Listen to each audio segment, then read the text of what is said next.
कर्नाटका गुलबर्गा शहर के deputy commissioner office के रूबरू दलित संघर्ष समिति गुलबर्गा यूनिट के अहदेदारान ने अधनंगे होकर मरकजी हुकूमत के खिलाफ एहतजाज मुनज़्ज़म किया।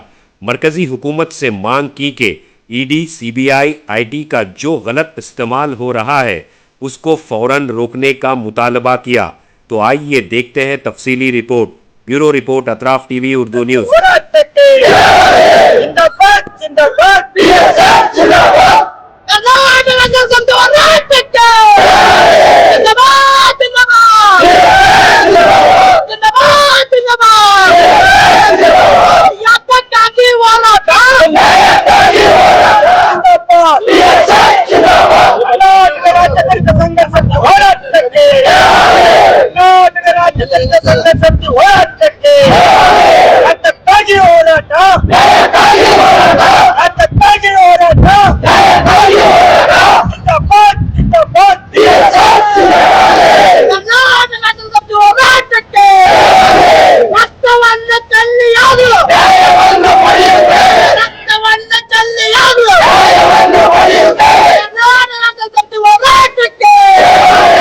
ಕೇಂದ್ರದಲ್ಲಿರ್ತಕ್ಕಂಥ ಬಿಜೆಪಿ ಸರ್ಕಾರ, ಕರ್ನಾಟಕದಲ್ಲಿರ್ತಕ್ಕಂಥ ಬಿಜೆಪಿ ಮತ್ತು ಜೆಡಿಎಸ್ ಸರ್ಕಾರ ಈ ದೇಶದಲ್ಲಿರ್ತಕ್ಕಂಥ ಏನು ಪ್ರಗತಿಪರ ಮುಖ್ಯಮಂತ್ರಿಗಳಿಗೆ, ಅವರ ಬಿಜೆಪಿ ಹೊರತುಪಡಿಸಿ ಇರ್ತಕ್ಕಂಥ ಸರ್ಕಾರಗಳಿಗೆ ಏನಾದರೂ ಮಾಡಿ ಭಯ ಹುಟ್ಟಿಸಿ ಏನು ಸಾಂವಿಧಾನಿಕ ಸಂಸ್ಥೆಗಳಾಗಿರ್ತಕ್ಕಂಥ ಇಡಿ, ಸಿಬಿಐ ಇವುಗಳನ್ನೆಲ್ಲ ಬಳಸ್ಕೊಳ್ಳೋದ್ರ ಮುಖಾಂತರ ದಿಲ್ಲಿಯಲ್ಲಿ ಕೇಜ್ರಿವಾಲರನ್ನ ಏನು ಅಭಿವೃದ್ಧಿ ಕೆಲಸ ಮಾಡ್ತಕ್ಕಂಥ ಕೇಜ್ರಿವಾಲರನ್ನ ಇವತ್ತಿನ ಜೈಲಿಗೆ ಕಳಿಸಿದ್ರು ಬಂಧುಗಳೇ.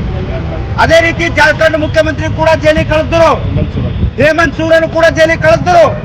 ಈಗ ಕರ್ನಾಟಕದಲ್ಲಿ ಒಂದು ಹಿಂದುಳಿದ ವರ್ಗದ ನಾಯಕ, ಜನಪ್ರಿಯ ಮುಖ್ಯಮಂತ್ರಿ ಆಗಿರ್ತಕ್ಕಂಥ ಸಿದ್ದರಾಮಯ್ಯವರ ಸರ್ಕಾರವನ್ನ ಏನಾದರೂ ಮಾಡಿ ಬೀಳಿಸಬೇಕು, ಏನಾದರೂ ಮಾಡು ಇವರ ಅಸ್ತಿತ್ವವನ್ನ ಹಾಳು ಮಾಡಬೇಕು ಅಂತ ಹೇಳ್ತೀವಿ. ಇವತ್ತಿನ ದಿವಸ ಬಿಜೆಪಿ ಮತ್ತು ಜೆಡಿಎಸ್ ಒಂದು ಷಡ್ಯಂತ್ರ ಮಾಡೋದ್ರ ಮುಖಾಂತರ ಮೂಡಾ ಕೇಸ್ನಲ್ಲಿ, ಮೈಸೂರಿನಲ್ಲಿ ಇರ್ತಕ್ಕಂಥ ಮೂಡಾ ಕೇಸ್ನಲ್ಲಿ ಇವರಿಗೆ ಯಾವ್ದಾದರೂ ರೀತಿ ಹೊಂಚಾಕಿ ಇವರಿಗೆ ತಪ್ಪಿಸ್ತರನ್ನಾಗಿ ಮಾಡಿ ಇವರು ಸರ್ಕಾರ ಬೀಳಿಸ್ಬೇಕಂತ ಇವತ್ತಿನ ದಿವಸ ಬಿಜೆಪಿ ಮತ್ತು ಜೆಡಿಎಸ್ ಸರ್ಕಾರ ಹೊಂಚಾಗ್ತಾ ಇದೆ ಬಂಧುಗಳೇ. ಯಾವ ವ್ಯಕ್ತಿ ಸಿದ್ದರಾಮಯ್ಯ ಬಡವರ ಪರವಾಗಿ ಕೆಲಸ ಮಾಡ್ತಾ ಇದ್ದಾನೆ, ಯಾವ ವ್ಯಕ್ತಿ ಸಿದ್ದರಾಮಯ್ಯ ಶೋಷಿತ ವರ್ಗಗಳ ಪರವಾಗಿ ಕೆಲಸ ಮಾಡ್ತಾ ಇದ್ದಾನೆ, ಇದು ಸಹಿಸಲು ಕಾಲರ ಬಟ್ಟಿಗೆ, ಇದು ಬಿಜೆಪಿ ಮತ್ತು ಜೆಡಿಎಸ್ ಸಹಿಸಲು ಕಾಲರ ಬಟ್ಟಿಗೆ ಏನಾದ್ರು ಮಾಡಿ ಸಿದ್ದರಾಮಯ್ಯ ಮನೆ ಕಳಿಸ್ಬೇಕು, ಕಾಂಗ್ರೆಸ್ ಸರ್ಕಾರ ಬೆಳೆಸ್ಬೇಕಂತ ಹೊಂಚಾಗ್ತಾ ಇದ್ದೇವೆ ಬಂಧುಗಳೇ. ಆ ಕಾರಣಕ್ಕಾಗಿ ನಿಮಗೆ ನಾಚಿಕೆ ಬರಬೇಕು, ಕೇಂದ್ರ ಸರ್ಕಾರಕ್ಕೆ ನಾಚಿಕೆ ಬರಬೇಕು ಅಂತೇಳಿ ಜನದ ಮನವನ್ನ ಸೆಳೆಯಲಿಕ್ಕೆ ಕೇಂದ್ರದ ಏನು ನಾಚಿಕೆ ಬರಬೇಕಂತ ಅವರಿಗೆ ಈ ಅರೆಬತ್ತಲೆ ಕಾರ್ಯಕ್ರಮವನ್ನು ಇವತ್ತಿನ ಕಾರ್ಯಪಟ್ಟಿದೆ ಬಂಧುಗಳೇ.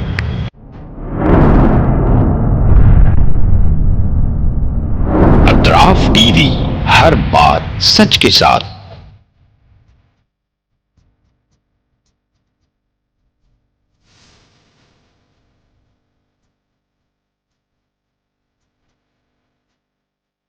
इस न्यूज को स्पॉन्सर किया है theme production, creative event management, tent house events decorations, Bangalore, Chennai, Hyderabad. Contact details 9986544971।